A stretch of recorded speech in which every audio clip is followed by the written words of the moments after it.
اب اگر وہ کہتے ہیں کہ سازش کر رہی ہے تو اس کو سبسٹینشیٹ کریں. اس کو سبسٹینشیٹ کرنے کے لیے میں آپ کے پاس آؤں گی وسیم اختر صاحب، مگر پہلے میں چلوں گی زاہد خان صاحب آپ کے پاس. آپ کس طریقے سے دیکھتے ہیں کون سی سازش آپ کو نظر آ رہی ہے؟ کراچی میں جو حالات ہیں وہ ہم سب کے سامنے ہیں، اتنے سارے لوگوں کے مرنے کے باوجود ہمیں ابھی تک پتہ نہیں ہے کہ اصل میں یہ سازش ہوئی کیا تھی. ہو سکتا ہے واقعی کوئی سازش ہو رہی ہو. دیکھیے مجھے تو سمجھ نہیں آتی کہ کون سے سازش یا کیسے سازش ہو رہی ہے. ایک کھلی دہشت گردی ہے کراچی کے اندر، اور میرے خیال میں جب امکان تھا بھی حکومت میں تو تب بھی وہ بھی کہہ رہے تھے اور ہم بھی کہہ رہے تھے کہ ایکشن لینا چاہیے ان لوگوں کے خلاف جو یہ دہشت گردی کر رہے ہیں. میرے خیال میں ہم تو اپنی بات پہ کل ہمارے پریزیڈنٹ سے ملاقات ہوئی اور پریزیڈنٹ سے ہم نے جب باتیں کی تو اس کا تو وہی جو اپنا ایک مجھے صحیح سے سمجھ نہیں آ رہی زاہد خان صاحب کی بات. میرے خیال سے کوئی آڈیو کا مسئلہ ہے تو میں کہوں گی اپنے ٹیکنیکل ڈپارٹمنٹ سے کہ پلیز اس کو سارٹ آؤٹ کریں. دوبارہ چلوں گی وسیم اختر صاحب، کیونکہ بات وہی ہے کہ اگر ہارون رشید صاحب کا پوائنٹ بھی یہی ہے کہ بہت سے واقعات جس کی بیسس پہ لوگ کہتے ہیں سازش ہو رہی ہے، وہ تو بڑے عرصے سے پالیسی کے تحت بہت سارے کام چل رہے ہیں. آپ لوگ اس سے حکومت ہے کر رہے ہیں. ابھی کیا بات ہوئی؟ مجھے بڑا افسوس ہو رہا ہے جی، مجھے بڑا افسوس ہو رہا ہے کہ یہاں کسی کے میرے خیال میں جو ایک مہینے سے مختلف بیانات چل رہے ہیں امریکہ کی طرف سے ہماری انسٹیٹیوشنز کے لیے. جی ابھی لیٹسٹ ان کی جو فنڈنگ تھی اس میں کٹ لگایا گیا. سب کو پتا ہے یہ کوئی نئی بات نہیں کی جا رہی. اور ہماری دونوں ISI اور فوج کے خلاف جو بیانات آ رہے ہیں امریکہ کی طرف سے، جو خاموشی حکومت کی طرف سے ہے، اس سے صاف نظر آتا ہے کہ آپ ایک بڑے پاور کا ساتھ دے رہے ہو کہ آپ کی انسٹیٹیوشنز کو نقصان پہنچے. تو اس سے زیادہ اور کون سی مثال چاہیے؟ مجھے ہنسی آ رہی ہے کہ یہاں سب ایسے ہو رہے ہیں کہ یہ کیا کہہ دیا گیا، ایسے نائیو بن گئے ہیں کہ کچھ سمجھ میں ہی نہیں آ رہا. ایک سازش تو بڑے عرصے سے سب کہہ رہے ہیں کہ ہو رہی ہے. نیو یارک ٹائمز کی سٹوری ہو یا مائک مولن کا بیان ہو، جو کچھ وسیم اختر صاحب کہہ رہے ہیں پتہ نہیں کس بات پہ ہنسی آ رہی ہے. جو یہ کہہ رہے ہیں وہ کہہ رہے ہیں کہ یہ پیپلز پارٹی کا ایک رویہ ہے. ایک رویہ ہے پیپلز پارٹی کا. میں نے اس کی تین مثالیں دی. ویزے جاری کیے گئے سیکورٹی کلیئرنس کے بغیر، مشرف کی پالیسیاں جاری رکھی گئیں، اور یہ کہا گیا وکی لیکس کے مطابق کہ آپ حملے ڈرون جاری رکھیں، ہم دکھاوے کا احتجاج کریں گے. اس وقت نہ کوئی MQM نے احتجاج کیا اس پہ، ان کی افغان پالیسی پہ، امریکہ کے ساتھ ان کے رویے پہ، نہ ANP نے احتجاج کیا، نہ کسی اور نے کیا، کچھ اور لوگوں نے کیا. یہ پوری طرح ان کے ساتھ تھے فارن پالیسی کے معاملات میں. اب جو دباؤ ہے وہ امریکہ کی طرف سے ہے. وہ وسیم اختر صاحب صحیح کہتے ہیں کہ فوج پہ بہت غیر معمولی دباؤ ہے اور اس کو دبانے کی کوشش کی جا رہی ہے. مگر سازش کہاں ہے؟ وہ سازش ایک واقعہ ہوتا ہے، سازش رویہ اور پالیسی نہیں ہوتی ہے. نہیں، یہ واقعات ہی ہیں، یہ واقعات ہیں. دیکھیں، جب آپ خود دیکھ رہے ہو رشید صاحب کہ حکومت کی طرف سے، فورن آفس کی طرف سے کوئی بھی کنڈیم کرتا. یہ دیکھیں یہ کیا ہے؟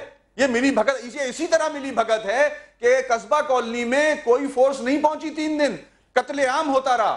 حکومت نے 3 دن بعد 1 گھنٹے میں سب ٹھیک کر دیا. تو 3 دن تک کیوں نہیں کیا گیا یہ کام؟ لوگ مرتے رہے. تو یہ سازش ہوتی ہے. جب خاموشی ہوگی یہ سازش ہے. یہ تو سازش ہے. یہ تو جو آپ بات کہہ رہے ہیں اس کو تو ہم سازش مان سکتے ہیں، قصبہ کالونی والے واقعے کو، اگر ایسا ہی ہے. مگر یہ تو وہ کہہ رہے ہیں کہ امریکہ کے ساتھ مل کے سازش کرنے تو انہیں سبسٹینشیٹ کرنا ہوگا. ان کا رویہ غلط ہے حکومت کا، یہاں میں آپ سے اگری کرتا ہوں. ان کا رویہ غلط ہے، مگر آپ نے یہ آج پوائنٹ آؤٹ کیا ہے. شمیلہ فاروقی صاحبہ، یہ بات تو سچ ہے کہ بہت سارے واقعات ہوئے اس حکومت میں. یہ ٹائم ایسا تھا، قسمت کہہ لیں کہ اسامہ بن لادن بھی آپ کی حکومت کے زمانے میں یہاں سے برآمد ہوا، امریکہ کی ریڈ بھی اسی زمانے میں ہو گئی، اور بھی بہت سارے واقعات ہو گئے. مگر اس وقت بھی آپ کی حکومت پہ الزام لگایا گیا کہ خاموشی رہی، فوراً رسپانس نہیں دیا گیا.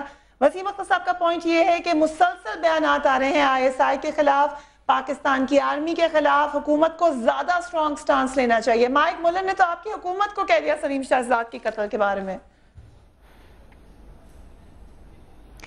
شکریہ فریہ. میں ابھی تک سمجھ نہیں پائی ہوں کہ یہ کس قسم کی سازش کی وہ بات کر رہے ہیں. بے شک وہ کے واقعے کے بعد وہ کہہ رہے ہیں خاموشی آپ کی طرف سے سازش ہے، ایک بہت اہم پریشر ہے. نہیں دیکھیے، خاموشی ایک الگ چیز ہے، لیکن سازش کرنا، وہ قصبہ کالونی میں رینجر پہنچی کہ نہیں پہنچی، یا چند قیدیوں کی ایک جیل سے دوسری جیل منتقلی، یا سندھ میں جو کمشنری نظام کی بحالی ہوئی ہے، اس سے پیپلز پارٹی کا فوج اور آئی ایس آئی کے خلاف سازش کرنے کا کیا تعلق ہے؟ کیا کو ریلیشن کیا بنتا ہے؟ یہی صدر آصف علی زرداری صاحب ہیں، آپ نے نوڈیرو میں ان کی سپیچ سنی اور اس کو آپ نے کئی پروگرام بھی کیے کہ جو لوگ فوج اور آئی ایس آئی کے خلاف بات کر رہے تھے ان کو انہوں نے ایک دو ٹوک جواب دیا as supreme commander of the arm forces. ٹھیک ہے، اس کا ایک منٹ شمیلہ صاحبہ، یہ آپ نے اہم نقطہ اٹھایا. شمیلہ صاحبہ یہ اس کا جواب میری بات سنیں. جی بولیے. بات یہ ہے کہ اس پروسیس کے اندر سیویلین پولیٹیکل لیڈرشپ الگ نہیں ہے، اس میں فوج ساتھ ہے. We are on the same page. لیکن بیان تو آپ خود دیں گے نا، آپ کیا فوج سے پوچھ کے بیان دیں گے؟ شمیلہ صاحبہ فوج ساتھ ہے. نہیں، آپ نے اپنے بیان اپنی کیپیسٹی میں دینا ہے. سامنے آنا اور ایک بیان دینے سے آپ کو اگر یہ تاثر لگتا ہے کہ جی ہم دو ٹوک بات کر رہے ہیں اور سپورٹ کر رہے ہیں، اور اگر ہم ایک اسٹریٹجکلی میں آپ کو بتاتی ہوں، نیو یارک ٹائمز کا آرٹیکل چھپا کیٹیگوریکلی لے لیتے ہیں. سازش کر رہے ہیں، یہ بڑی عجیب سی بات ہے. شمیلہ صاحبہ کیٹیگوریکلی لے لیتے ہیں. نیو یارک ٹائمز کا ایک آرٹیکل چھپا، ہماری فوج کے خلاف چھپا. آئی ایس پی آر نے فوراً پریس ریلیز جاری کی، تردید کی، اس کو سمجھایا کہ کہاں پہ غلطی ہوئی ہے. اگر کوئی اور بیانات آتے ہیں ایسے، آپ کی طرف سے کون سا بیان جاری ہوا جس میں آپ نے ان کو خلاف کہا ہو یا آپ نے تردید کی ہو اس کی؟ دیکھیے فریہ، ہمارے ڈیفنس منسٹر وقتاً فوقتاً جو چیزوں کا جواب دینا ہوتا ہے وہ دیتے ہیں. جہاں پر آئی ایس پی آر کو دینا ہوتا ہے وہ بھی دیتے ہیں. ڈیفنس منسٹر تو کہتے ہیں ایڈ سسپینڈ ہوئی ہے، اس پہ آپ کے ڈیفنس منسٹر نے بھی بات کری ہے کہ جی ہم افغانستان سے اپنے 1,40,000 فوجی واپس بلا سکتے ہیں. اس پہ آئی آر کا بھی سٹینس آ گیا ہے. نہیں شمیلہ صاحبہ، ڈیفنس منسٹر تو یہ بھی کہتے ہیں کہ شمسی ایم ایس کو خالی کرنے کا کہہ دیا ہے اور پھر آپ کی فوج کے خلاف. یہ تو ایک نئی بات ہے، اور یہ اچانک سے کمشنری نظام کی بحالی کے بعد یہ کیوں خیال آ رہا ہے؟ مجھے واقعی سمجھ نہیں آ رہا. میں ہارون رشید صاحب کی بات سے متفق ہوں کہ کوئی چیز سبسٹینشیٹ طریقے سے سبسٹینشلی ہمیں بتائیں. کیا پروف ہوگا وسیم اختر صاحب آپ کے پاس؟ لیکن ایک سوال جو پہلے شرمیلہ صاحبہ نے نکتہ اٹھایا وہ کافی انٹرسٹنگ تھا. انہوں نے یہ کہا کہ صدر زرداری تو ابھی ریسنٹلی بڑا فوج کی سپورٹ میں بولے، یہاں تک کہ وہ پارٹی جن سے ابھی آپ نیگوسیشن کر رہے ہیں اسٹرانگ اپوزیشن بننے کی، انہوں نے صدر آصف زرداری کو فوج کا ترجمان بننے کا بھی کہا. تو پھر یہ تھوڑا سا فرق نہیں لگ رہا اس وقت بات کہ جس پارٹی کو فوج کے قریب کہا جا رہا ہے آپ اسی کو سازش کا حصہ قرار دے رہے ہیں؟ دیکھیں، جو حکومت پورے ملک کو ڈی اسٹیبلائز کر رہی ہے مختلف حربوں سے، اور فوج ایک دہشت گردی کے خلاف جنگ لڑ رہی ہے پورے ملک میں نے مثال قصبے کے اس لیے دی کہ رینجرز کو بھیجا گیا. آپ پوائنٹ نوٹ کریں، پورے ملک میں دہشت گردی کے خلاف فوج چاہ رہی ہے کہ امن قائم ہو جائے پورے ملک میں، اور یہ جو دہشت گردی کا ایلیمنٹ طالبان کی شکل میں اندر گھسایا ہے اس سے نجات ملے.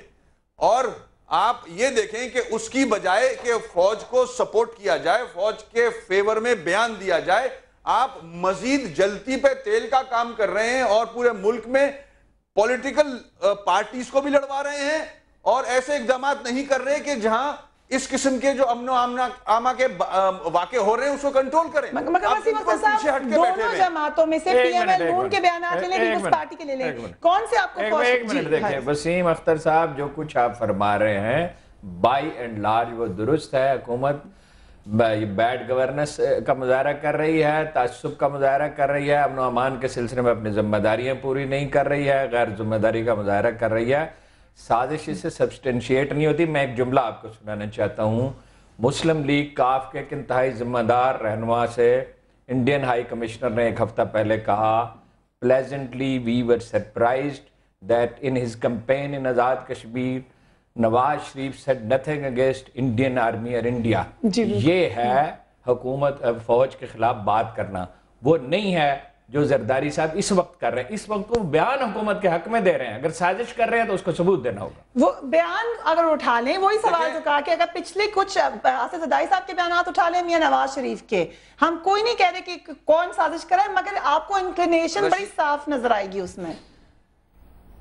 رشید صاحب، آپ خود دیکھ لیں کہ حکومت کے بیانات اور فورن آفس کے بیانات کہاں ہیں. وہاں سے ہر روز کوئی نہ کوئی اخبار یا کوئی چینل ہماری انسٹیٹیوشن کے خلاف کچھ نہ کچھ کہہ رہا ہے، مگر یہاں کی خاموشی جو ہے وہ عجیب سا ایک تاثر دیتی ہے. میرا صرف اشارہ اس طرف ہے. خاموشی. اور پی ایم ایل نون کے بیانات کو کیسے دیکھتے ہیں آپ؟ جو ہارون رشید صاحب نے بات کی.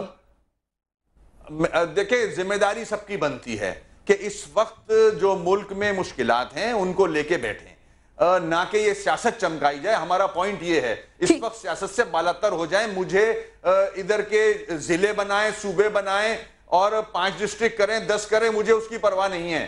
آپ جو مرضی کریں, مگر یہ جو حربے ہو رہے ہیں, یہ جو ایکرمنی کی جا رہی, پھیلائی جا رہی ہے, پولرائزیشن کیا جا رہا ہے, یہ ملک کو نقصان پہنچائے گا. اور ملک کو جب نقصان پہنچائے گا تو پھر کسی کا فائدہ بھی ہو رہا ہے, کسی پاور کا فائدہ بھی ہو رہا ہے. تو آپ سمجھتے ہیں کہ خدا نہ خواستہ پاکستان کو نقصان ہو تو اس میں سازش امریکہ کرے گا؟ دیکھیں امریکہ کی سازش کی بات نہیں کر رہا ہوں میں تو حکومت کی بات کر رہا ہوں. حکومت کیوں اپنے لب کیوں سیے میں ہیں؟ کھل کے بولیں, عوام کا ساتھ دیں, عوام کیا چاہتی ہے. میں وقفہ لیتی ہوں وسیم اختر صاحب, اس کے بعد مزید بات کریں گے, کوشش کریں گے زاہد خان صاحب سے بھی ہمارا رابطہ بحال ہو جائے. مگر جاتے جاتے ایبٹ عباس ثانی کی تحقیقات کے لیے قائم کمیشن کو پاک فضائیہ کے deputy chief of air staff operations air marshal Muhammad Hassan نے بریفنگ دی ہے. مارشل محمد حسن نے کمیشن کو ایسی صورتحال سے بھی آگاہ کیا جب ریڈار طیارے دیکھ ہی نہیں پائے تھے. اس سے قبل کمیشن کی طرف سے اخبارات میں اشتہارات شائع کیے گئے اور کہا گیا کہ اس واقعے کے حوالے سے اگر کوئی معلومات ہیں تو وہ افراد کمیشن کو اپنے بیانات ریکارڈ کروا سکتے ہیں.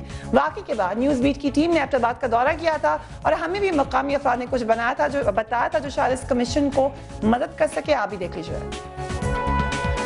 میں ویسے ان صاحب کو جانتے تھے آپ, طارق اور ارشد صاحب کو؟ نام سنا ہے, اچھی اخلاقی لڑکے تھے, وہ دونوں بھائی تھے, ادھر دکانوں پر جاتے رہتے تھے. کوئی محسوس نہیں کیا کہ کوئی ایسے غلط لوگ ہیں یا اس طرح؟ جو لوگ تھے, جو بھی رہنے والے ہیں, جو ہے اچھے لوگ ہیں, سب اخلاق کے لوگ ہیں. جی ہمیں تو یہی لگ رہا ہے کہ ہمیں تو یقین نہیں آتا کہ اسامہ بن لادن جہاں رہتے تھے.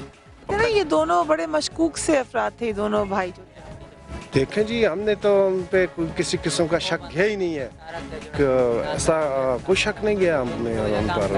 نارمل لگتا کیونکہ کسی سے ملتے جلتے نہیں تھے. وہ اپنی اپنی فطرت ہوتی ہے نا, کیا پتا وہ قبائل کے ہیں, کہاں کے ہیں.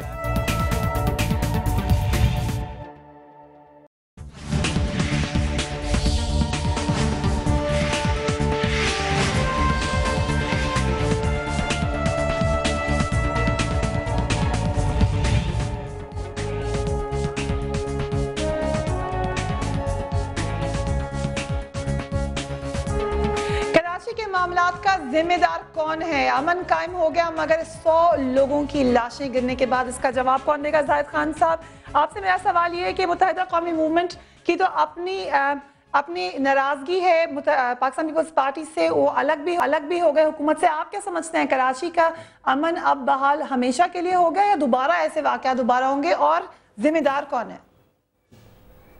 دیکھیں, میں ایک بات واضح کرنا چاہتا ہوں کہ ذمہ وار تو آپ کسی کو بھی اگر ٹھہرائیں گے تو اس کا مسئلے کا حل نہیں ہوگا. مسئلے کا حل یہی ہے کہ وہاں جو امن اگر توڑا بھی آیا تو اس کو کنٹینیو رکھنا چاہیے, اور کنٹینیو رکھنے کے لیے جو آپ کے فورسز ہے اس کو آپ اختیارات دیں گے. اور یہ تو میں نے اس وقت بھی بات کی تھی کہ جب ایم کیو ایم بھی حکومت میں تھی تو اس وقت وہ بھی کہہ رہے تھے, ہم بھی کہہ رہے تھے کہ دیکھیں ایک بولڈ سٹیپ آپ کو اٹھانا پڑے گا حکومت کو, اور اس کے لیے آپ ہمیں ہمارے ساتھ جو بھی تعاون چاہیں گے ہم دیں گے. میں نے یہی عرض کی تھی کہ کل ہم صدر صاحب سے ملے تھے اور ہم نے یہی کہا تھا کہ این پی سیکورٹی فورسز کو بالکل سپورٹ کریں گے, وہ جس طریقے سے امن لا سکتے ہیں. امن ضروری ہے کراچی کا, وہ کیونکہ یہ جو آپ نے جس طریقے سے 100 جو جانے گئے وہ کس کام میں, وہ کس کی وجہ سے یا کیوں گئے, تو ان بیچاروں کا تو کوئی قصور ہی نہیں تھا, چاہے کسی نسل سے, کسی زبان سے, کسی سے بھی تعلق رکھتا ہو. آپ کی پارٹی کی طرف سے کیا سٹیپس لیے گئے ہیں؟ آپ کی پارٹی کا کیا کنٹریبیوشن رہا ہے؟ آپ کی طرف سے کیا یہ تسلی دی جا سکے گی ان لوگوں کو, کیونکہ آپ کہتے ہیں کہ آپ کی جماعت سے تعلق رکھنے والے لوگوں کی بھی اس میں کلنگ ہوئی, عام شہری کی کلنگ ہوئی, جس جگہ سے بھی ان کا تعلق ہو, ان کو تسلی کیا دیں گے آپ اپنی جماعت کی طرف سے؟ دیکھیں جی, میں ایک بات واضح کرنا چاہتا ہوں, میرے پارٹی کا ہو, میں پشتو سے تعلق رکھتے ہو, کسی بھی زبان میں, تو آپ کو یہی بتانا چاہتا ہوں کہ کسی بھی پارٹی, کوئی بھی پارٹی ہو, میں کہتا ہوں پاکستان کی کوئی پارٹی بھی ہو, وہ اس چیز کو اپورڈ ہی نہیں کر سکتے. سیاست اس کا نام نہیں ہوتا ہے کہ آپ گولی چلائیں اور گولی سے سیاست کریں. گولی سے سیاست تو نہ بنتی ہے نہ چلتی ہے, نہ ہمدردی عوام سے آپ لے سکتے ہیں. اس کا نام بھی تو نہیں ہے کہ لوگ مر جاتے ہیں اور ہم انہیں کوئی تسلی بھی نہیں دے سکتے اور سیاست ویسی جاری رہے, مفاہمت ویسی جاری رہے. اس کا نام بھی تو سیاست نہیں ہے.